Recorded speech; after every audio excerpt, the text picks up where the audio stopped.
அடிமைத்தனத்தை உடைக்கும் முயற்சியில் புரட்சி செய்யும் ஒரு கேரளத்து கலைஞன். நான் பாணன் இல்லை, பறையன் இல்லை, புலையன் இல்லை, நீ தம்புரானும் இல்லை. தம்புரா என்றால் எனக்கொரு மயிரும் இல்லை. தாகம் மாறாதோடி நடக்குது. புலிகள் இன்னும் ஈழத்தில். வேடன் தலித் அரசியலை மையமாக வைத்து உலக அரங்கை அதிர வைக்கும் ராபர்.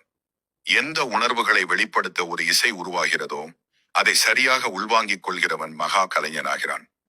ஒரு கருத்தை மக்களிடத்தில் பாடல் வழியாக கொண்டு சொல்ல விரும்பும் கலைஞன் முதல் வரியிலேயே அதிரடியாகவும் கூர்மையாகவும் கவித்துவமான வரிகளின் மூலமாகவும் பேச்சு மொழியிலும் தாளக்கட்டுக்களுடன் இசைந்தும் சில நேரம் தாளக்கட்டுக்களை கலைத்து போட்டும் பார்வையாளர்களின் மனதுக்குள் மிக எளிதாக கடத்தி விடுகிறான். இந்த ராப் இசையின் சூசகத்தன்மையை மிக எளிதாக புரிந்து கொண்ட வேடன் ஒரு தலித்திய போராளியாக வந்து இன்று அதையும் கடந்து மார்க்சியம், பெண்ணியம், சூழலியல், உலக அரசியல், உள்நாட்டு அரசியல், போதையற்ற உலகம், மதவெறி, சாதிவெறி, இனவெறி, மொழிவெறிக்கு எதிராகவும் பாடி பாடி மக்களிடையே விழிப்புணர்வை ஏற்படுத்தி கொண்டிருக்கிறான். அனைத்து தரப்பு மக்களின் மனசாட்சியாக மாறி புரட்சிகர குரல் எழுப்புகிறான். வேட்டையாக வேண்டியவன் வேட்டையாடச் செல்கிறான். வேட்டை நாய்களோ வெறி பிடித்து பாயுது. பார்த்து நிற்கவோ திராணி இல்லை என் மகளே. புரட்சிகர கலைஞன் இந்த புரட்சிகர கலைஞன். இது வியர்வையால் தைத்தணிந்த குப்பாயம், நிறமோ வெளுக்காது என மக்களையும் சேர்த்து பாட வைக்கிறான். லட்சக்கணக்கானோர் சுற்றி வளைந்து நிற்கும் மக்கள் கூட்டத்தில் நின்று கொண்டு அவன் பேசுகிற போது துவக்க கால ஒடுக்குமுறையிலிருந்து தப்பித்துக் கொள்ள போதையை தேர்ந்தெடுத்து விட்டேன். நான் அந்த பழக்கத்தை முற்றிலும் கைவிட பார்க்கிறேன், நிறுத்தி விடுவேன். எனது பொண்ணு மக்களே, உங்கள் பெற்றோர்கள் உங்களை துயரப்பட்டு பேரன்பு செலுத்தி வளர்க்கிறார்கள். யாருமே போதைப் பொருட்களை பயன்படுத்தி விடாதீர்கள் என்று அறிவுரை சொல்லும் வேடன் மீது இன்று பெற்றோர்களும் அன்பு செலுத்துகின்றனர். தன்னை கேலி செய்வதற்காக பயன்படுத்திய பெயரையே தன் பெயராக மாற்றி மேடைகளில் எதிர் அரசியலையும் எதிர்குரலையும் பதிவு செய்கிறான் வேடன். வேடனின் நிகழ்ச்சியால் பல முன்னணி நடிகர்களின் திரைப்படங்கள் பாதிக்கப்படுகின்றன. திரையரங்குகள் காலியாகி போகின்றன. தற்போது இந்த சாதி வெறி பிடித்த அதிகார வர்க்கங்களும் அரசியல் முதலாளிகளும் சமூகத்தை நாசப்படுத்துகின்ற கூட்டங்களும் ஒன்றிணைந்து வேடனை உளவியல் பூர்வமாக காயப்படுத்தி வீழ்த்த பார்க்கிறது. அவற்றையெல்லாம் சற்றும் பொருட்படுத்தாத வேடன் மேலும் பத்தடி பாய்ந்து செல்கிறான். கேசரி இதழின் நிறுவராகவும் RSS அமைப்பில் இயங்கியும் வருகிற இந்துத்துவ சாதி வெறியன் என்பவர் வேடனை மிரட்டும் தொனியிலும் தலித்தியம் என்று சொல்லிக்கொண்டு இளைஞர்கள் மீது விஷம் குத்தி வைக்கின்ற ஆபாச கலைஞன் என்றும் இவனுக்கு வெளிநாட்டிலிருந்து பணம் வருகிறது, மேலும் விடுதலை புலிகளோடு இவனுக்கு தொடர்பு உள்ளது என்றும் பொது மேடையிட்டு பேசி தானே அசிங்கப்பட்டுக் கொண்டிருக்கிறார். RSSன் கிளை அமைப்பான விஸ்வ இந்து பரிஷத் இன்று வேடனுக்கு எதிராக ஆங்காங்கே ஆர்ப்பாட்டங்கள் நடத்துகின்றன. ஒரு கூட்டத்தில் சிறப்புரையாற்ற வந்த சசிகலா டீச்சரின் உரையில் ராப் இசை என்பது நம்முடையதா? மேடையில் நின்று அரை நிர்வாணமாக ஆடுவதற்காகவா நீ ராப் பாடலை பாடுகிறாய்? தலித்துகள் என்கிற ஒடுக்கப்பட்ட வனுகளுக்கு என்று தனிப்பாடல்களும் தனி இசை கருவிகளும் உள்ளன. நீ அதை மட்டும் பாடினால் போதும். அதை விட்டுவிட்டு ஏன் மற்றவர்களின் பாடல்களை பாடுகிறாய் என்று யார் யார் எந்தெந்த வகையான பாடல்களை பாட வேண்டும் என்று கட்டளையிட்டபடி உரிமையில் திட்டி திட்டி சாதி வெறி பிடித்து ஆடிருக் கொண்டிருந்தாள். பாடகர் MG ஸ்ரீகுமார் போன்ற திரைக்கலைஞர்கள் இதெல்லாம் ஒரு பாடலா என்றும் அடிவயிறு எறிய குசும்பு பேச்சு பேசுகிறார்கள்.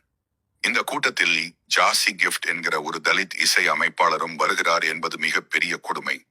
மறுபடியும் வேடர் சமூகத்திலிருந்து ஒருவரை தூண்டிவிட்டு தங்கள் சமூகத்தை அவமானப்படுத்தும் விதமாக இவர் வைத்திருக்கும் வேடன் என்ற பெயரை மாற்ற வேண்டும் என்று வழக்கு தொடுத்தார்.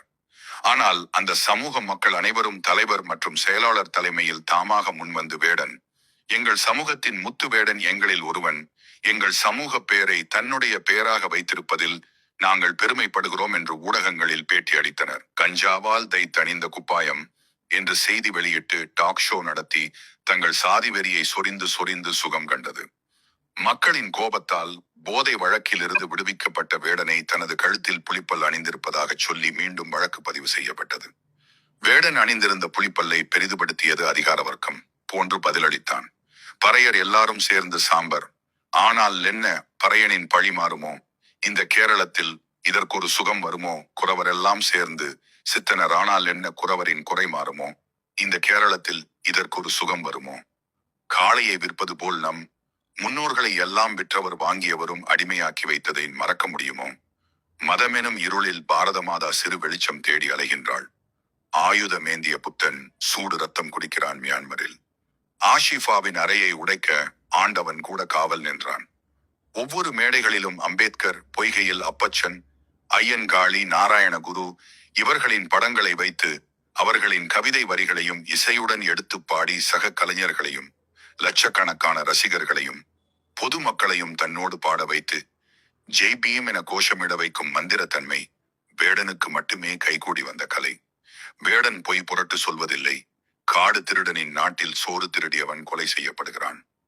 இனி விடமாட்டேன், இனி விடமாட்டோம் என்று ஓங்கார குரலில் பாடுகின்ற வேடா, உன் பயணம் தொடரட்டும், நாங்களும் கை கொடுப்போம். ஜெய் பீம். களமாடுவோம் தோழமையுடன், அன்புடன். PPR media.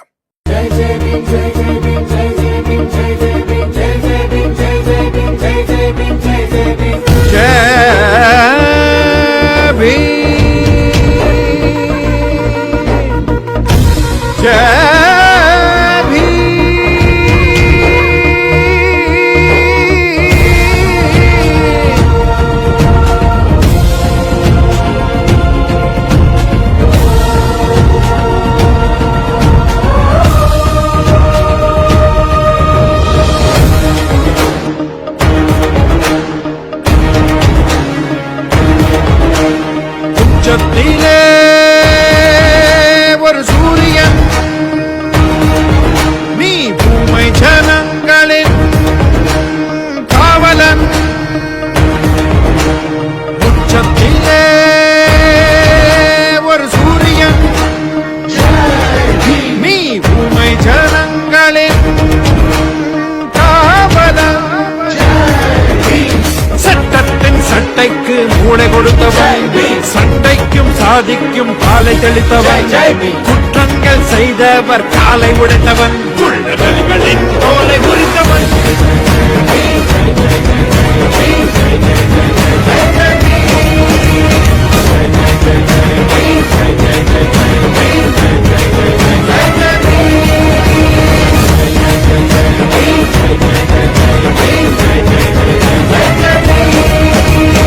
உச்சத்திலே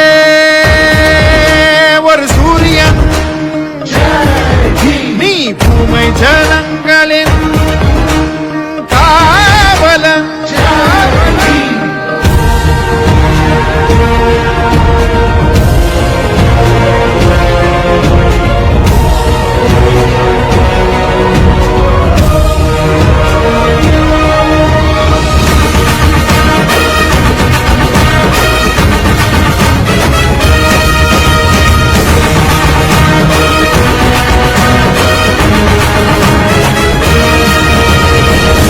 எடுத்து வீசவில்லை, வறுமை கண்டும் வாழவில்லை. வாழெடுத்து வீசவில்லை, வறுமை கண்டும் வாழவில்லை. தாளெடுத்து நீ படித்த பாடம், அதில் கலைந்ததையா ஒரு சிலரின் வேடம்.